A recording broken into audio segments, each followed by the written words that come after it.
What's going on YouTube? Listen up, young elder gang. This is billionaire Ted Strokes at you with another banger. Please make sure you like, subscribe, and share this video, fam. I hope this video get at least 100,000 likes. In this video, you will find history, definitions, scripture, information, and best of all, what we Americans have been deprived of from the beginning, the truth. Keep in mind this content used in this video is intended for entertainment, educational, and informational purposes only. We will give you the total truth, as we best understand it today.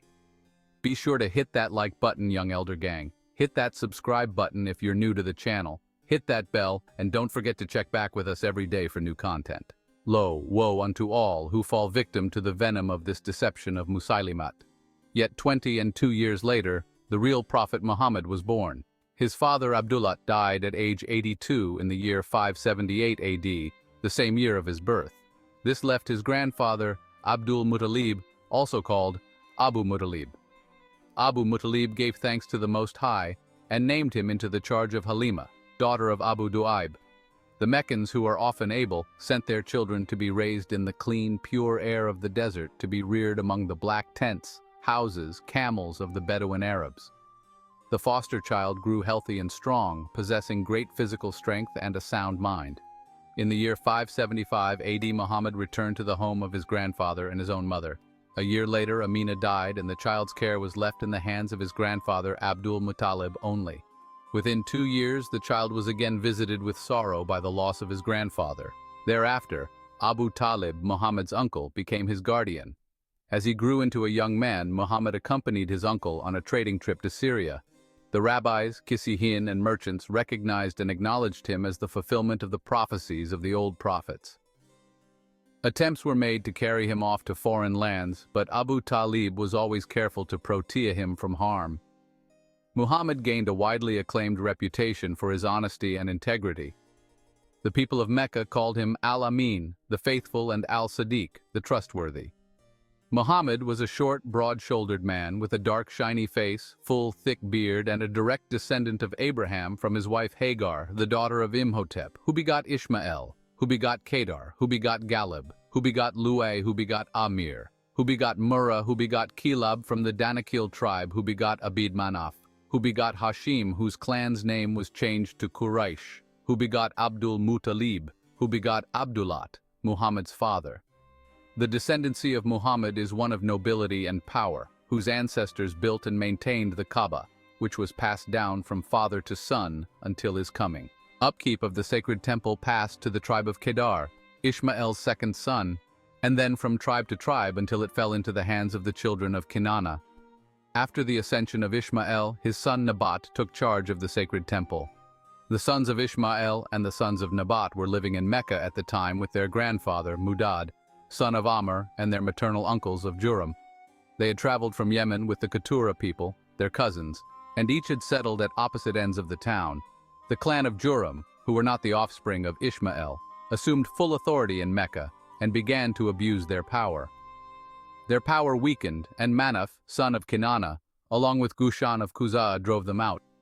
Khuzaa gained charge of the Kaaba and passed the charge of the temple from son to the last of them, Hulayl, son of Salul, son of Kab Amr al-Khuzaa. The Quraysh at the time were scattered among the family of Kinana. In the year 420 AD, a descendant of Fir, the chief of the Quraysh, by the name of Qusay Banu Kulab, married Hubba, the daughter of Hulayl. When Hulayl died, Qusay assumed guardianship of the Kaaba over the protest of Khuzaa, whom he eventually drove out of Mecca. Qusay was the first of Bainkab, son of Lawai, to assume rulership of Mecca. He united the Quraysh and Kinana and Qudaa and extended the boundaries in the decade between 450 AD, willing his position to Abdul Dar, his eldest son. The descendants of Abdul Dar proved unable to assume full responsibility for execution of the office. In time, the duties of the Kaaba and the House of Consultation, and also the right to carry the standard of war. The clan of Abdu Manaf collected taxes and provided food and water for the pilgrims. Hashim, the second son of Abdul Manaf and the great-grandfather of Muhammad, assumed the family duties. On one of his business trips, he married Salma, daughter of Amr Banu Qadi, son of Al-Najjar of Yathrib, Medina. Salma was of the Najran Tribe, who were Ansars of the city of Medina, the city of the Torah. In the year 497 AD, she bore him a son and they named him Shaiba. Hashim became sick and died in the city of Gaza. His brother Al-Muttalib of Hashim's death came to power and assumed the duties of the Kaaba. Al-Muttalib went to the city of Medina to get Shaiba and bring him back to Mecca. Shaiba was the next heir to the Quraysh tribe, the keepers of the Kaaba, through his father Hashim. When Al-Muttalib died, the people of Mecca called Shaiba Abdul-Muttalib, the slave of Muttalib. Abdul-Muttalib inherited the duties of giving water and food to the pilgrims. It was he who redug the Zamzam well that was very sacred because it is the well of Ishmael, the son of Abraham. Hagar wandered through the desert carrying her small son, Ishmael. When she could not find water, her child began to cry from thirst, and his mother, helpless to provide for him, she fell on her face and prayed to El Roy, the All-Seeing, who caused water to spring forth from the spot where the Zamzam well is located and is the only one in the valley of Mecca within the sacred enclosure. Abdul-Muttalib had made tafulat for 10 sons. He vowed that if such an event occurred, he would sacrifice one of them in the name of El Elo. Naturally, he did not want to sacrifice any of his sons, but he had to make good his promise. As he led Abdullah to the sacrifice, the Quraysh who had been in assembly chanced to see them. Upon finding out what Abdul-Muttalib meant to do, they loudly protested.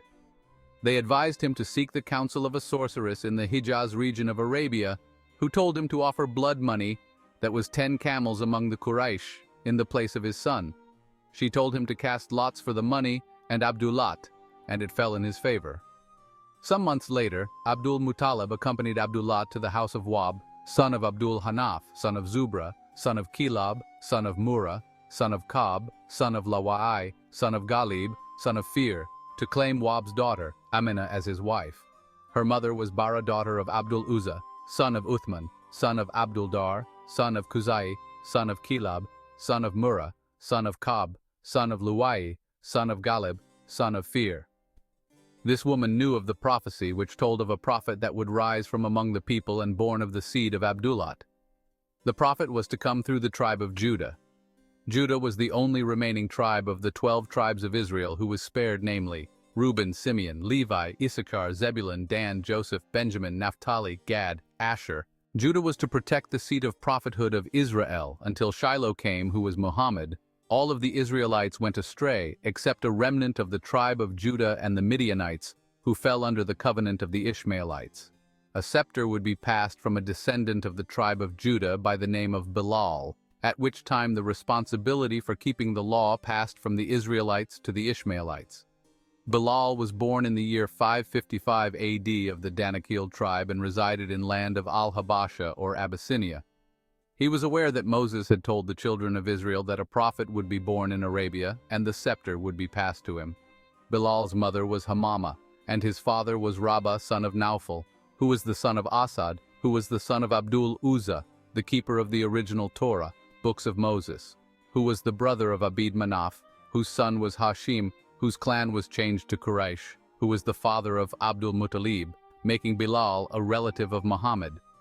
Rabbah was the possessor of the Mijan, a staff of the prophets, the same staff that Abraham, Ishmael, and Moses carried.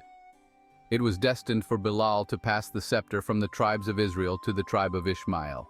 Bilal's uncle was Waraka, who studied the Torah and New Testament until he thoroughly mastered it. Bilal was from the portion of the tribe of Judah which came to be known as the Danakil or Dongolawi, from the original Bija tribes of which the sons and daughters of Yahshua belonged. The tribe of Judah became very powerful, highly respected, and entrusted with the scepter, the staff of leadership and upholding the law of Moses, including the rite of anointment until Muhammad's coming. Bilal was the cousin of Mustafa Muhammad A1 Amin. He became the first mu'adhin, caller of the Muslims, to worship in Medina to worship after the Hijrah, a flight from Mecca to Medina. In the year 622 AH, he passed the scepter to Muhammad. The passing of the scepter was symbolic of the passing on of the covenant of prophethood from the Israelites to the Ishmaelites. Bilal was a Muslim who spread the truth across the sands of Arabia. He heralded the coming of Muhammad, just as John the Baptist heralded the coming of Yeshua. Bilal's union with Muhammad is a landmark in al-Islam. He was successful in his mission because he had great faith in Allah.